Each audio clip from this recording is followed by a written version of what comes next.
오늘은 우리가 시편 128편을 좀 생각하겠습니다. 시편 128편, 우리 함께 하나님 말씀을 읽어나가는 축복을 받겠습니다. 여호와를 경외하며 그 도에 행하는 자마다 복이 있도다. 내로 먹을 것이라. 내가 복되고 형통하리로다. 내 집 내 실에 있는 내 아내는 결실한 포도나무 같으며 내 성에 들린 자식은 어린 감람나무 같으리로다. 여호와를 경외하는 자는 이같이 복을 얻으리로다. 여호와께서 시온에서 내게 복을 주실지어다. 너는 평생에 예루살렘의 복을 보며 내 자식의 자식을 볼지어다. 이스라엘에게 평강이 있을지로다. 아멘. 오늘은 우리가 시편 128편 여호와를 경외하는 자에 대해서 생각하겠습니다. 우리가 이제 뉴스를 보면서 말이죠, 여러 가지 여러분과 제 이제 흥분시키는 일들이 좀 있는데, 그 중에 이제 하나가 뭐냐면은, 저는 이 농촌에서 이 고추를 말리잖아요, 할머니들이. 근데 고추, 농촌에 계신 분이 이제 할머니들이 고추 따가지고 고추를 말리는데, 다 이 허리를 굽혀서 이래가지고 이같이 고추를 따가지고 이 말리는데 말이죠. 글쎄 이걸 갖다가 도둑이 싹 걷어간단 말이지. 난 그거 볼 때마다 너무 벼룩이 간을 뽑아 먹어라. 그 농촌에서 그 할머니들이 그 고생하면서 고추 말려놓은 걸 멀쩡한 놈들이 그 훔쳐가는 거는, 그건 정말 천벌을 받아야 돼요. 어떻게 그걸 훔쳐가냐고. 훔쳐갈 게 없어갖고. 이제 그러한 일들, 아마 농촌에서 그렇게 농사 짓는 분들이 아마 그런 일을 겪고 나면은 그 허탈감은 이루 말할 수 없을 것 같아요. 허탈감은. 이 사람이 이제 허탈감이라는 게 어디서 오냐면은, 여러분과 제가 많은 수고를 했어요. 그럼 수고하면은 수고한 결실이 나타나고, 또 결실을 우리가 가져야 되지 않습니까? 그런데 그렇게 수고를 하고 이 결실을 갖다가 못 얻는다면은 그건 사람을 정말 허탈하게 만드는 거죠. 그래서 여러분들 아시다시피 이 사사기 6장에는 뭐가 나오냐면요, 이스라엘 백성들이 7년 동안 미디안 족속에게 어려움을 당합니다. 근데 이 미디안 족속이 뭐 예를 들어서 이스라엘을 갖다가 로마처럼 지배하면서 7년을 지낸 것이 아니라, 미디안이나 아말렉이나 한마디로 말하면은 이 베두인 족속들인데, 이 사람들은 사막의 광야의 도둑들이에요. 광야의 도둑들. 근데 이제 미디안 족속들이 이스라엘 백성들이 이 가을에 추수를 딱 거둘 때가 되면은 벌떼같이 나타나서 추수물을 다 뺏어가는 거예요. 근데 이제 이 포도와 무슨 뭐 무화과나 감람 이런 것만 가져가는 것이 아니라, 이 사사기 6장에 보면은 이 사람들이 어디에 머무냐면 이스라엘 평원에 쳐들어와서 이스라엘 평원에 있는 양과 소도, 가축도 다 데려갔어요. 근데 그것을, 여러분들 이제 이스라엘 평원하면은 이스라엘의 곡창지대입니다. 그래서 이제 저 따라서 이스라엘 평원은 이스라엘의 곡창지대다. 근데 여러분은 이제 이스라엘과 이스라엘의 구분을 정확히 할 수 있죠. 이스라엘과 이스라엘의 구분을 정확히 할 수 있죠. 이스라엘은 나라입니다. 그 다음에 이스라엘은 평원이에요. 곡창지대예요. 그런데 이제 인쇄소에서 말이죠, 인쇄소에서 우리가 이제 이스라엘이라고 이제 써서 보내잖아요. 그러면 인쇄소에서 친절하게, 야, 이 목사님이 오늘 뭐 좀 잘못 썼나 보다, 그래갖고 이스라엘로 고쳐버려요. 근데 그건 정말 잘못된 거죠. 왜냐면은 스펠링도 완전히 달라요. 이스라엘하고 이스라엘은. 이스라엘은 이제 이 Z로 시작하고 이스라엘은 I로 시작합니다. 그래가지고 J로 시작하죠. 이스라엘은.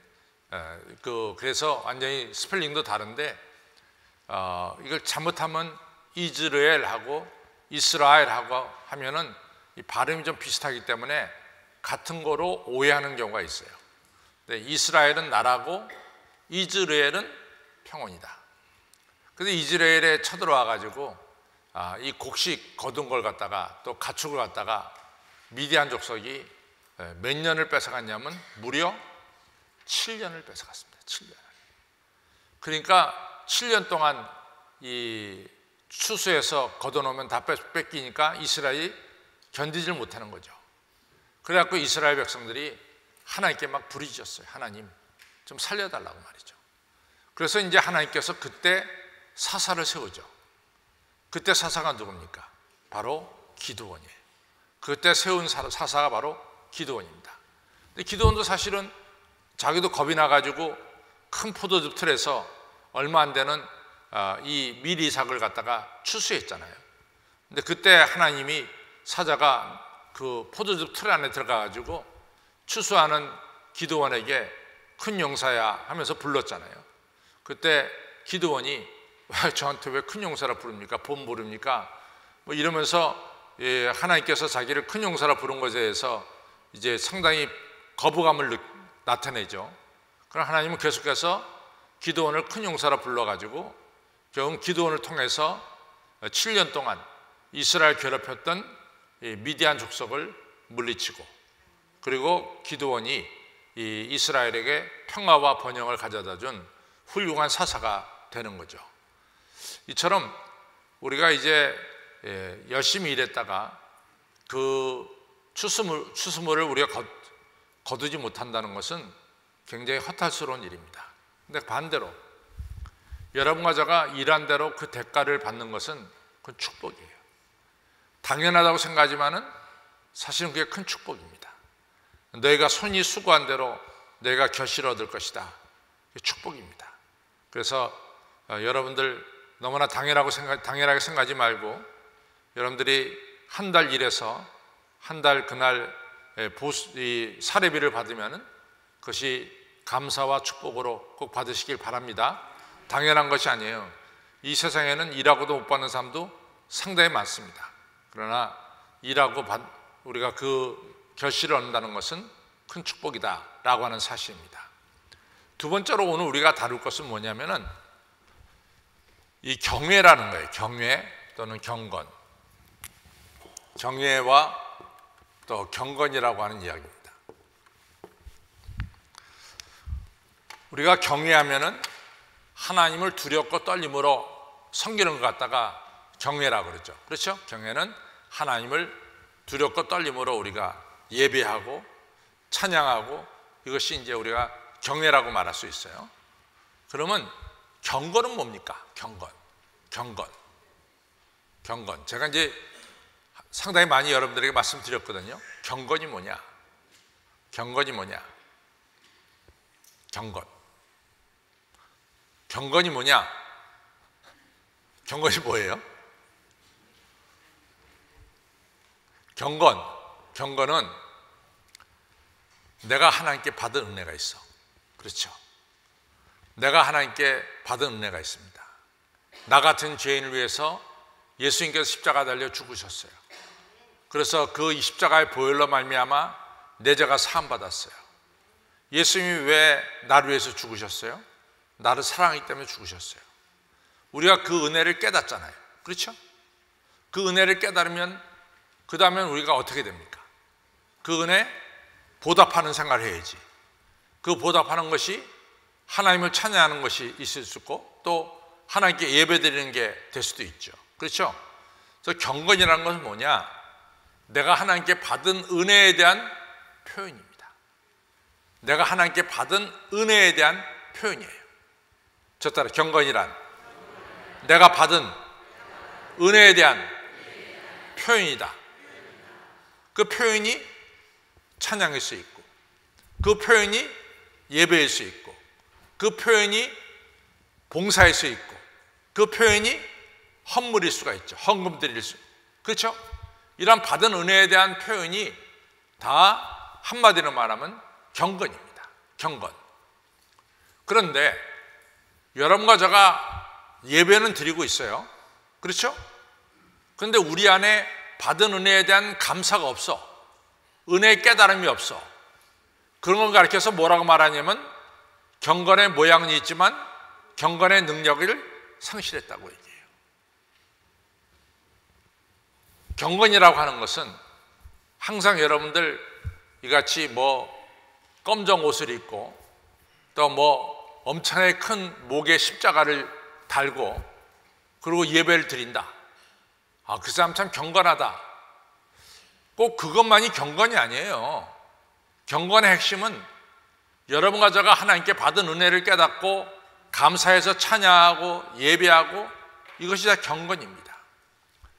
저는 그 하나님의 임재 연습이라고 하는 이 책이 있어요. 하나님의 임재 연습.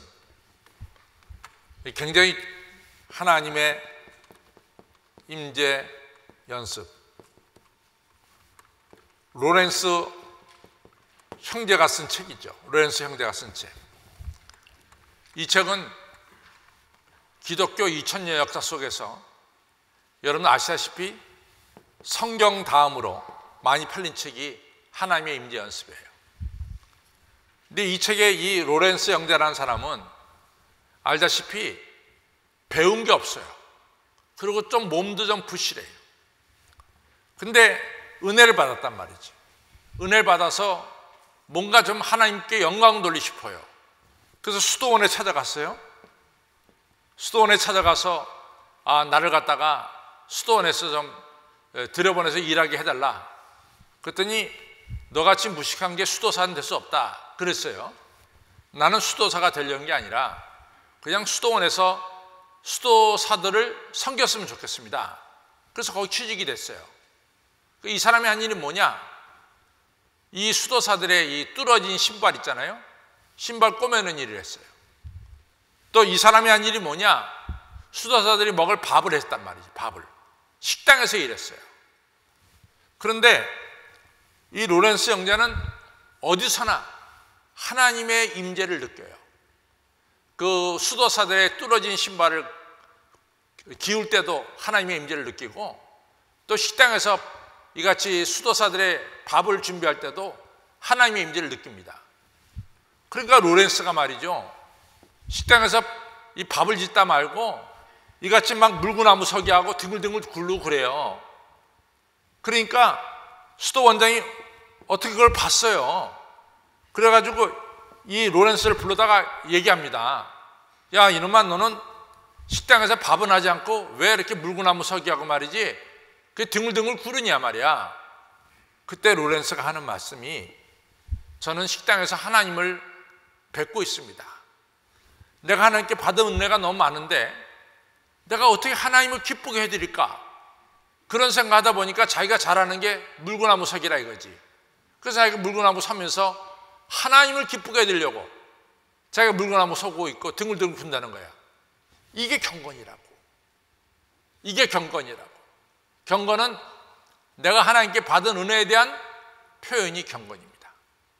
그래서 굉장히 거룩하게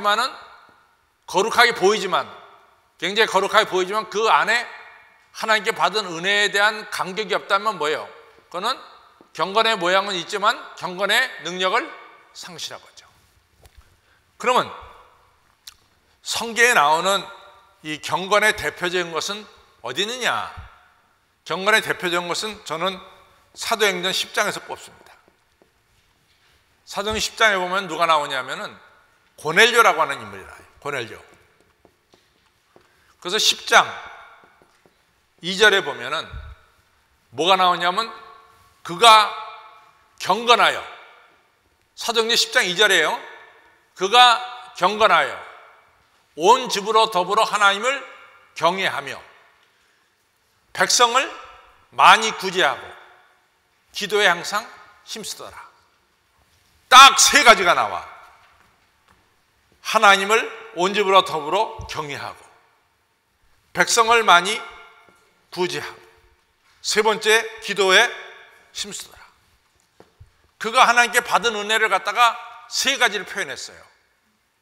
경외는 온 집으로 더불어 하나님께 예배드렸다는 거죠. 두렵고 떨림으로. 그 다음에 그가 감사해서 주변의 어려운 사람들을 많이 구제했다는 거죠. 세 번째는 늘 기도하면서 하나님과 소통했다는 거예요. 그렇죠? 그러니까 하나님께서 이 경건을 받으셨어요. 그래서 고넬료가 기도하는 중에 하나님께서 고넬료의 기도에 나타나서 뭐라고 말합니까? 너 요바로 사람을 보내서 요바의 시몬 베드로를 불러서 너희 집에 초대해서 예배를 드려라. 그래갖고 사람을 보내가지고 요바에 있는 시몬 베드로를 초청하죠. 그래서 시몬 베드로가 고넬료 집, 가이사랴에 있는 고넬료 집에 왔어요. 고넬료가 온 식구를 모아서 예배를 드렸습니다. 그때 예배 드릴 때 성령이 임한 거예요. 성령이. 사도 베드로가 설교하다 깜짝 놀랐어. 아니, 자기들이 사도행전 2장에 있었던 이 성령의 역사가 똑같이 고넬료 가정에 임하는 거예요. 그때 이 유대인들이 다 같이 놀랐어요. 어떻게 이방인들에게도 성령이 임하느냐 말이에요. 근데 유대인에게는 임했던 성령이 똑같이 이방인에게도 성령이 임했어요. 그래서 사도행전 2장은 유대인들에게 임한 오순절 역사라고 우리가 말한다면은 사도행전 10장은 이방인에게 임한 오순절 성령의 역사다 이렇게 말할 수 있다 그 말이에요. 근데 그게 시작이 누구네 가정에서? 고넬료의 가정에서 일어났다고. 고넬료의 가정에 왜 하나님은 이같이 성령의 역사를 이방인 수없이 많은데 그 중에서도 왜 고넬료 가정에서 임했을까? 그가 경건했단 말이지. 경건해서 온 집으로 더불어 하나님을 경외하며 백성을 모여 많이 구제하고 기도에 항상 힘쓰더라. 경건한 사람이었습니다. 이것이 바로 성령이 임하는 중요한 원인이 됐죠. 그래서 고넬료 가정이 성령을 받자마자 방언도 하고 예언도 하고 온 집이 더불어 세례받는 역사가 일어났잖아요. 저는 항상 어떤 의문을 가졌냐면은 사도 바울이 사도행전 27장 이제 유라굴라라는 태평을 건너서 드디어 사도 바울이 이탈리아에 도착합니다. 이탈리아에. 그렇죠? 근데 사도 바울이 이탈리아에 도착하는데 많은 크리스찬들이 나와서 사도 바울을 환영했어요. 근데 그 전까지 사도 바울이 이탈리아에 가서 복음을 전한 적이 없어요. 사도 바울이 1차, 2차, 3차 선교여행을 다녔는데 1차, 2차, 3차에 사도 바울이 로마에 간 적이 없어요. 근데 사도 바울이 처음으로 이탈리아에 갔는데 엄청나게 많은 크리스찬들이 와서 사도 바울을 환영한 거예요. 도대체 사도 바울이 가기 전에 이미 로마에는 많은 크리스찬들이 있었다는 거예요. 그 도대체 누가 로마에서 복음을 전했겠냐? 제가 항상 그 의문을 품었어요. 누가 로마에 복음을 전했겠냐? 이거는 성경에 안 쓰여 있지만 제 추측으로는 고넬료가 가이사랴에서 백부장 직함을 끝냈을 때 로마 군대 백부장으로 나가셨잖아요. 끝났을 때 고넬료는 순수하게 이탈리아 이름이에요. 꼬르넬리우스예요. 꼬르넬리우스. 이게 아주 전형적인 이태리 이름이죠. 이같이 자기 직무 끝냈을 때 로마로 돌아가서 그가 열심히 복음 전해서 로마에 많은 크리스찬들이 생겨났다라고 저는 추측하고 있습니다. 추측하고. 여러분들, 이처럼 경건하다는 것은 보통 그 축복이 아니에요. 경건한 자에게는 하나님께서는 성령도 보내주시고 크게 들어쓰시는 것을 알 수 있습니다. 오늘 우리가 읽은 6절까지 짧은 절이지만은 128편 6절까지는 짧은 절이지만 우리가 첫째는 1과 4절에 하나님을 경외한다는 게 뭐냐, 또 두 번째는 2, 3절에 경외하는 자의 축복이 뭐냐, 그 다음에 세 번째로 5, 6절에 이같이 예루살렘의 축복이 뭐냐, 이걸 갖다가 우리가 3등분을 해서 생각했습니다. 첫째는 하나님을 경외한다는 게 뭐냐 하는 거예요. 자, 하나님을 경외한다는 거의 첫째는 내 뜻을 죽이고 하나님의 뜻을 앞세우는 것이 하나님을 경외하는 겁니다. 내 뜻을 죽이고 하나님의 뜻을 앞세우는 거예요. 여러분과 저가 나는 우리 아버님을 참 존경합니다.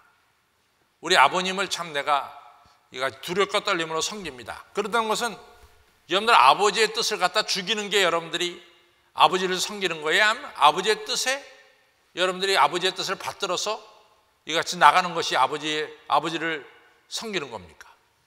아주 간단해요. 내 뜻을 죽이고 하나님의 뜻을 갖다가 우리가 따르는 것이 바로 하나님을 경외하는 거예요. 두 번째로는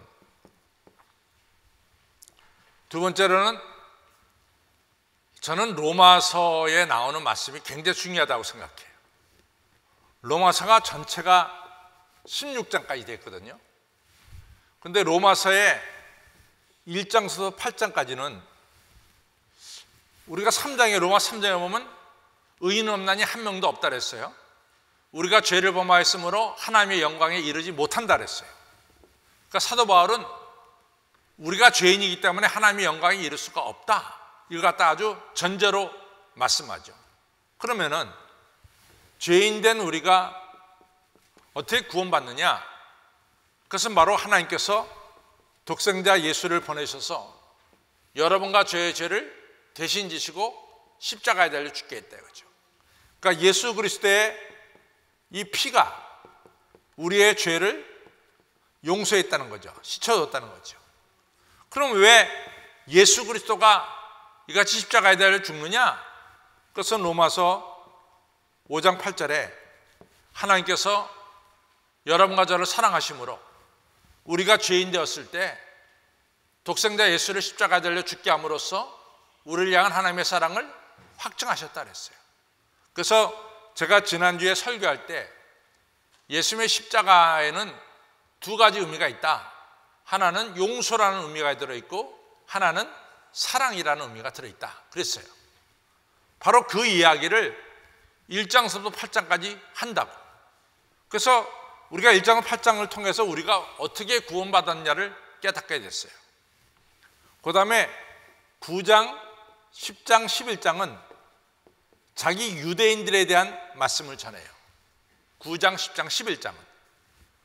그 다음에 12장부터 15장까지는 구원받은 자가 어떻게 살아야 되느냐. 구원받은 자가. 이같이 예수님의 십자가의 보혈로 말미암아 구원받은 자가 어떻게 살아야 되느냐. 그 대표적인 게 12장 1절과 2절입니다.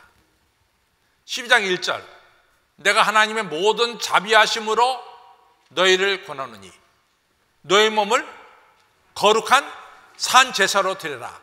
이것이 너희가 드릴 영적 예배니라. 아멘. 그렇죠?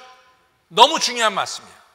내가 하나님의 모든 자비하심으로 너희를 권하노니 너희 몸을 하나님께 어떻게 해요?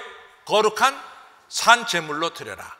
이것이 너희가 드릴 영적 예배니라. 예배는요, 몸을 드리는 게 예배예요. 우리가 몸을 드리는 게 예배래도. 그래서 오늘도 우리가 순장 공부하면서 우리가 이 예레미야가 그랬거든요. 이 성전에서 엉터리 예배를 드리면은 하나님께서 성전을 갖다가 파괴해버리겠다 그랬어요. 엉터리 예배를 드리면은. 너희들이 이 예배를 갖다가 엉터리를 드리면은 하나님은 성전을 파괴해버린다 그랬어요. 저는 여러분 이 굉장히 무서운 말씀이에요. 우리 교회가 이렇게 아름답게 성전을 졌는데 이 성전에서 우리 예배가 엉터리죠. 하나님이 이 성전 거들떠보지도 않아요. 거들떠보지도 않습니다. 예배는 정말로 신령과 진정으로 예배를 드려야 돼. 그것이 우리가 하나님을 경외하는 표현이야. 그러니까 여러분들 솔직히 말해서 여러분들 성전에 와서 막 핸드폰 막 만지고 막 문자 보내고 이러지, 거기 어디 하나님의 경외가 있냐고. 경외가 없어. 우리 교회 2부 예배가 9시 반 시작이거든. 9시 반에. 그럼 나 여기 딱 9시 반 되면 우리 교회 틀림없이 10시에 들어오는 분 있어요. 10시에 딱 10시면 딱 들어와. 야, 기가 막히게 들어와. 나는 그 사람이 안 들어왔으면 아직 10시가 안 됐구나. 그 사람 들어오면 10시 넘었네. 딱 미스터 10이야. 10시에 딱 들어와. 야, 왜 그런지 모르겠어. 여러분들 예배는 조금 일찍 나오면 뭐 쥐가 납니까? 여러분들 발에 쥐가 나요? 조금 일찍 나오면? 좀 일찍 나와서 준비하고 경건하게 예배를 드려야 되지 않겠어요? 그렇죠? 예. 일찍 나와서 예배 드려야 됩니다. 그리고 그냥 그렇게 핸드폰 그 순간 그냥 그때도 문자 보내고 말이지. 전화 오면 이렇게 밑에 내려가서 받고 목사. 우리 교회가 예배 나오면 기가 막혀졌어요. 다른 교회는 이게 똑바로 이게 높낮이가 없어갖고 똑바로 가지고 사실은 뒷줄에 앉아 있는 사람들은 안 보여. 왜냐하면 이게 평행이니까 이게 저건데. 근데 우리는 요쯤 나가다 조금 이렇게 경사졌잖아. 그 여러분들 의자가 다 경사져서 있어. 딱 여러분들 맨 뒷줄에 있는 사람들 얼굴도 정확하게 내가 봐. 그래서 숙이는 것까지 보이는데도 그러지 마세요. 하나님의 모든 자비하심을 너에게 권하노니 너희가 하나님께 너희 몸을 산 제물로 드려라. 이것이 너희가 드릴 뭐요? 영적 예배니라. 두 번째 12장 2절 뭡니까? 너희가 이 세상을 본받지 말고 마음을 새롭게 함으로 변화를 입어서, 그 다음에 이제 중요한 게 하나님의 선하시고 온전하시고 기뻐하신 뜻이 무엇인지 분별하도록 해라. 뭐라 그랬어요 제가? 너희는 시작. 너희는 이 세상을 본받지 말고 마음을 새롭게 함으로 변화를 받아 하나님의 선하시고 온전하시고 기뻐하시는 뜻을 분별하도록 해라. 아멘. 하나님의 뜻대로 살아라 이거지. 그것이 두 번째로 뭐예요? 하나님을 경외하는 자야. 로마서 몇 장이라 했어요? 제가 로마서 12장 몇 절 몇 절? 1절하고 2절이라 했어. 세 번째는 하나님을 경외하는 자는 뭐냐? 시편 1편이야. 시편 1편. 시작. 복 있는 사람은 시작.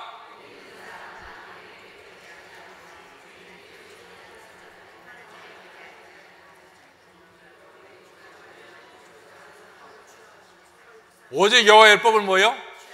주야로 묵상하는 자로다. 아멘. 오직 여호와의 율법을 주야로 묵상하는 자로다. 여러분들 나이 들면서 가장 여러분들이 걱정되는 게 뭐예요? 나이 들면서 걱정되는 거 치매야.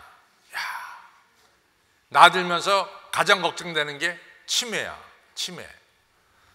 근데 제가 오늘 어저께인가 제가 순정 공부하는데 어제 유경선생 안 보이시대? 네.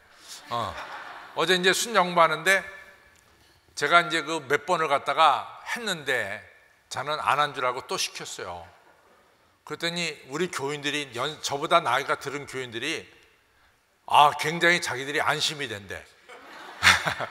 목사님도 그냥 까먹을 때가 있으니까 자기들이 굉장히 안심이 된다고 그러더라고. 여러분들 세상에 이 치매처럼 무서운 게 없어요. 잊어버리는 것처럼. 그렇죠? 근데 치매를 이기는 방법이 뭘까? 성경 구절 외우는 거야. 아멘. 성경 구절 외울 때 치매는 물러갑니다. 저 따라서 시작. 성경 구절을 외울 때 치매는 물러간다. 치매는 물러간다. 틀림없어. 성경 구절 외우면 치매는 물러가.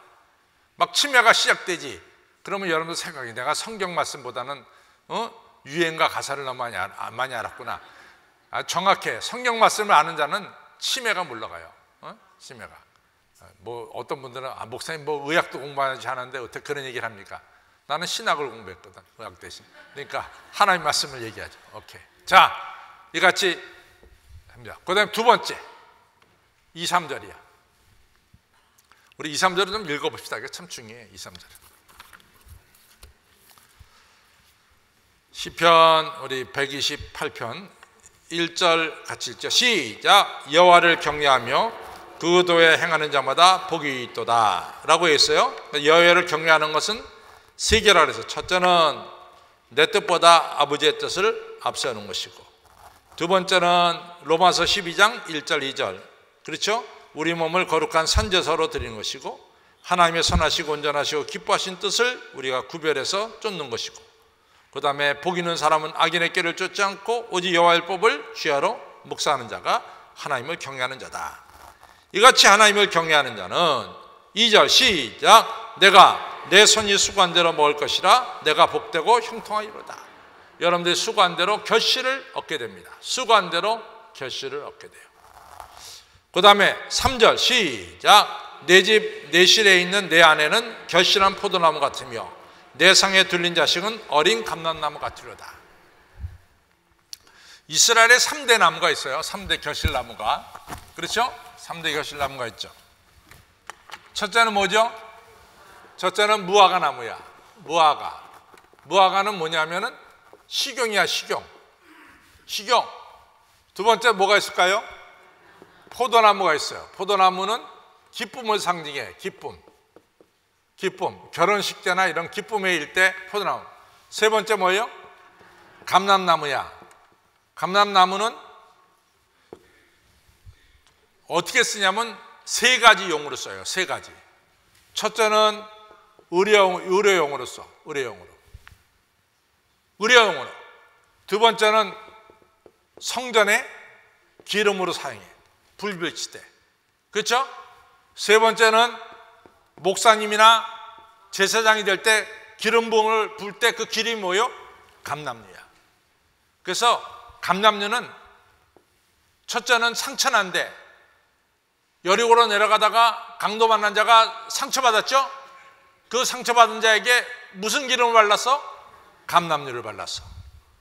그 다음에 지금같이 전기가 없고 등을 성전을 칠 때 무슨 기름으로? 감람류로. 세 번째는 뭡니까? 우리가 기름 부음을 받는다 할 때 그 기름이 뭐예요? 감람류야. 그래서 내 집 내 아내는 포도나무 같으며 내 자식은 감람나무 같으려다. 이게 얼마나 우리 자식들이 소중하게 쓰임받는다는 거야. 그렇죠? 성전에서 불을 밝힌 데 쓰이지, 상처난 자를 치료한 데 쓰이지, 그렇죠? 그 다음에 목사나 제사장 될 때 기름 부을 때 그 기름 쓰이죠? 얼마나 소중하냐고. 포도나무. 어느 아버지가요, 아들이 3명 있어요. 아들이 3명인데 그 집에 이제 딸이 없어요. 딸이 없고 아들만 3명 있는데 이 아버지가 교회 장로님이 있어요. 그래가지고 아들들이 이제 다 커가지고 이제 아들들이 이제 장가 갈 때가 됐어요. 그래서 며느리를 받아들일 때가 됐는데 아버지가 이 아들들을 불러다 놓고 말합니다. 야, 이제 우리 집에 며느리를 받을 때가 됐는데 나는 너희들한테 요청하는 게 있는데 우리 집이 대대로 예수님 믿는 집이 아니냐. 어? 그러니까 나는 뭐 너가 네 며느리가 무슨 돈 많은 집 딸 데려와라. 나는 이런 얘기 안 한다. 두 번째로 나는 뭐 네 부인들 애들이 공부를 엄청나게 잘한다. 나 그것도 요구하지 않는다. 내가 바라는 것은 첫째는 예수 믿는 딸이 들어와야 돼. 예수 믿는 며느리가. 어? 그리고 난 두 번째로는 좀 밝은 여자가 왔으면 좋겠다. 어? 그냥 여자가 와서 집에 와서 맨날 한숨이나 퍽퍽 쉬어대고 그리고 짜증이나 내면은 이 집안 분위기가 너무 어두워진다. 난 그거 싫다. 나는 우리 집에 며느리가 들어와서 좀 밝고 좀 긍정적인 이런 며느리가 우리 집에 들어왔으면 좋겠다. 이 아버지가 무슨 돈 많은 집 딸 데려와라 그런 얘기 안 했어요. 공부 잘하는 딸 데려오라는 얘기 안 했어. 첫째는 예수 잘 믿고, 두 번째 뭐예요? 긍정적이고 밝은 여자가 왔으면 좋겠다. 세 번째로는 난 좀 부지런한 여자가 왔으면 좋겠어. 그냥 집안에 쓰레기가 잔뜩 쌓였는데 그냥 내버려 두고, 그러면 집안에 쓰레기가 쌓였다는 것은 마음의 쓰레기가 쌓인 것 똑같아. 마음의 쓰레기가 쌓여놓으면 기쁠 사람이 어디냐. 다 쓰레기가 쌓이면 기분 나빠. 그러니까 조금 부지런해서 쓰레기 좀 치우는 사람 왔으면 좋겠다. 사실 아들이 치워도 되는데 왜 그걸 며느리한테 꼭 그러는지 모르겠어요. 근데 하여튼 어쨌든 간에 이같이 이 세 가지를 요청했다고 합니다. 누구야? 우리 집 내실에 있는 내 아내는 뭐요? 결실한 포도나무 같다는 거예요. 기쁨을 줘야 돼, 기쁨을. 우리 교회 여신들은 뭐 짜증내는 사람 한 명도 없잖아요. 또 얼굴 찡그리고 다니는 사람 한 명도 없지. 항상 여러분은 하나님께 밝은 얼굴로 하나님께 예배드리고, 그렇죠? 목사님을 대할 때도 밝은 얼굴로 대하고. 근데 왜 아멘은 혼자밖에 안 하냐? 예. 옆에 있는 사람들한테도 밝게 얘기하고 인사하고. 그건 더 안 해. 우리 한번 실시하고 해보겠습니다. 옆에 계신 분들한테 밝은 얼굴로 정말 반갑습니다. 시작!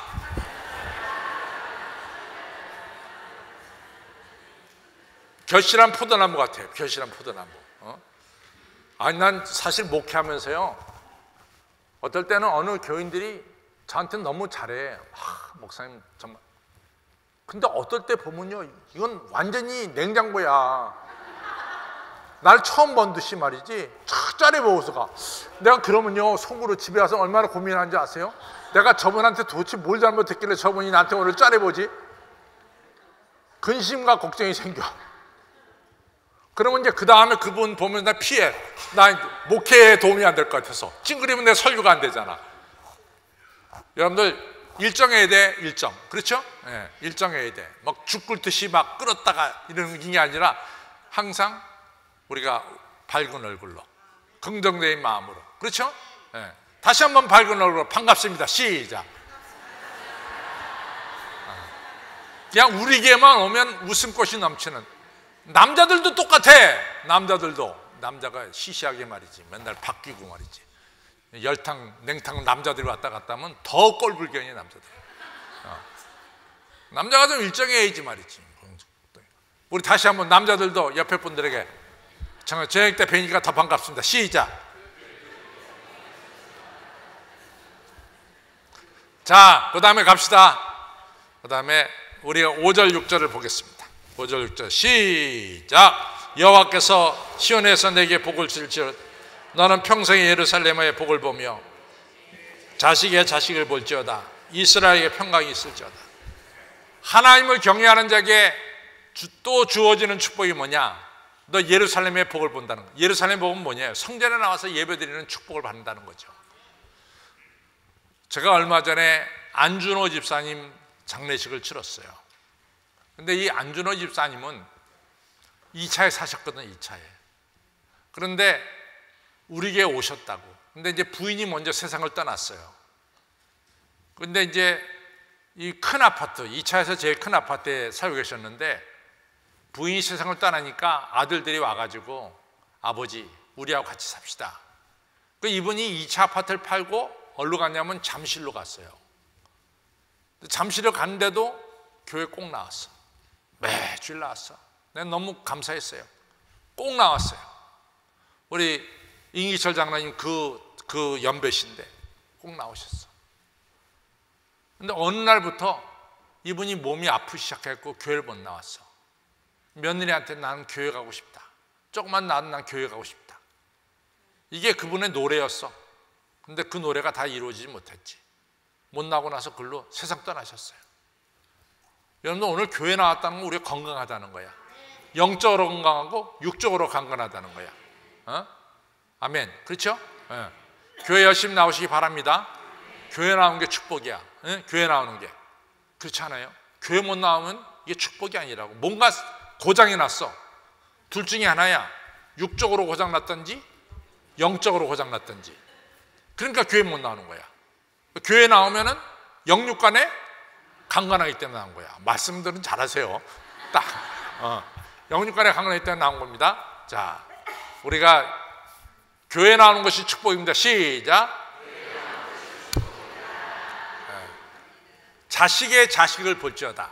그래서 하나님께서는 하나님을 경외하는 자에게 자손의 축복을 주시겠다 그랬어요. 이러한 축복을 다 받으시기를 주님의 이름으로 축원합니다. 맨 처음 시작은 하나님을 경외하는 자에서 시작했어요. 그렇죠? 하나님을 경외하는 1, 2, 3가 뭘까? 원이 뭐죠? 하나님을 경외하는 원. 내 뜻보다 아버지의 뜻을 세우고. 넘버 2는 뭐죠? 너희 우리 몸을 거룩한 산 제물로 드리고, 그 다음에 하나님의 선하시고 온전하시고 기뻐하시는 뜻을 우리가 분별해서 지키고. 넘버 3는 뭐죠? 시편 1편 복이 있는 사람은 악인의 길을 쫓지 않고 죄인에게서 오만한 자의 자리에 앉지 않고 오직 여호와의 법을 뭐요? 아멘. 이렇게 하나님을 경외하는 자들이 되시기를 주님의 이름으로 축원합니다. 우리 결론 읽겠습니다.